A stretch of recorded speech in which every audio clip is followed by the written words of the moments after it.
آزادی بیان.言论自由 free speech.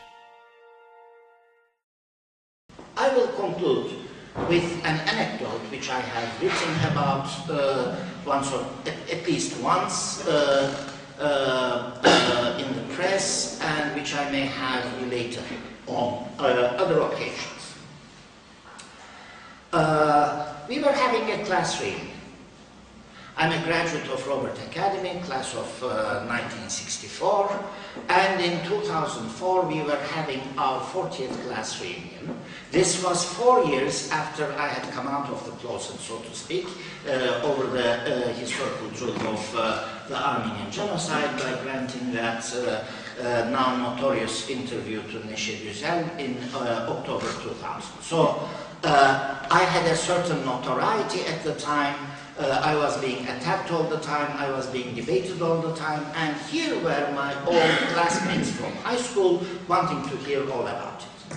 So I found myself on some kind of lawn in an afternoon cocktail party, and immediately, as soon as I arrived, there were 10 or 12 people gathered around me, and mind you, the cream of society. I mean, businessmen and bankers and academics, not just in Turkey but also abroad, etc.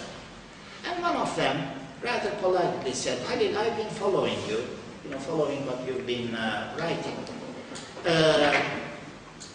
Tell me, did this really happen?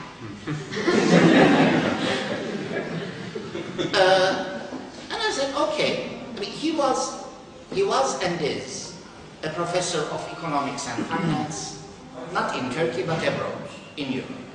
So, sophisticated intellectual, okay? Sophisticated intellectual and academic. He said, did it really happen? And I said, okay, I'll try to explain. And, I tried to put everything and my version of what had actually happened into a reasonable narrative, and they listened to me for about 15 minutes or so. And when I had finished, I dealt with things like contradictions in Talat Pasha's telegrams, this, that, etc. I don't want to go into the question of evidence. When I had finished, there was silence. And then this professor of economics and finance, he nodded his head. Yeah. He said, yes, it figures, it fits. I'm from Central Anatolia, and my grandfather died when I was 15, and all the time in my childhood, he used to tell us about how they butchered the Armenians.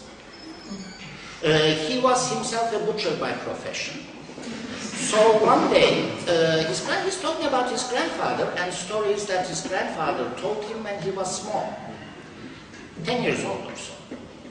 He'd be sitting on his grandfather's lap, and his grandfather would be telling him the stories about just what it was that he and his friends had done to the Armenians.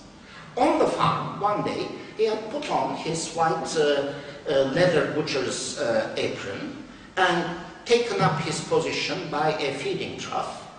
And all day from early morning until nightfall, they had brought before him Armenians, the local Armenians, with their hands tied behind them, and he had pushed their hands down and slit their throats with his butcher's knife. And he had done this continuously for a whole day.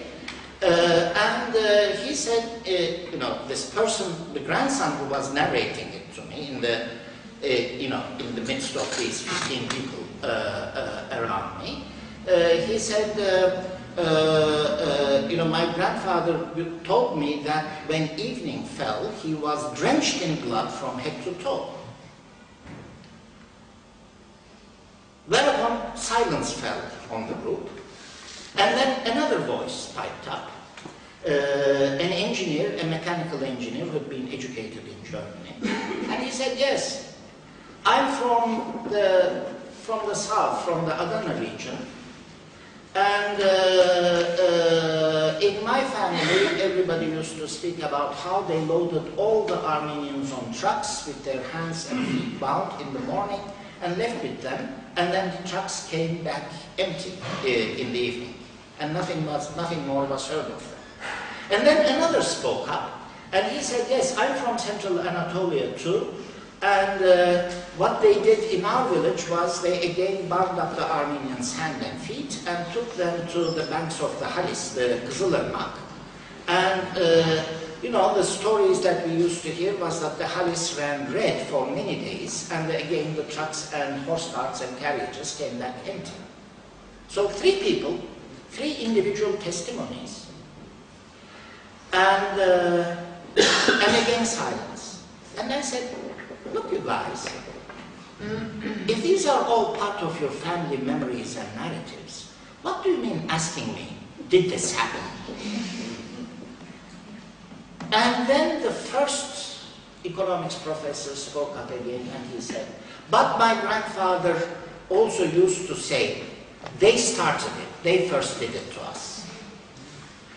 And I said, can that be an explanation, an excuse for saying that a historical event has not happened? And he said,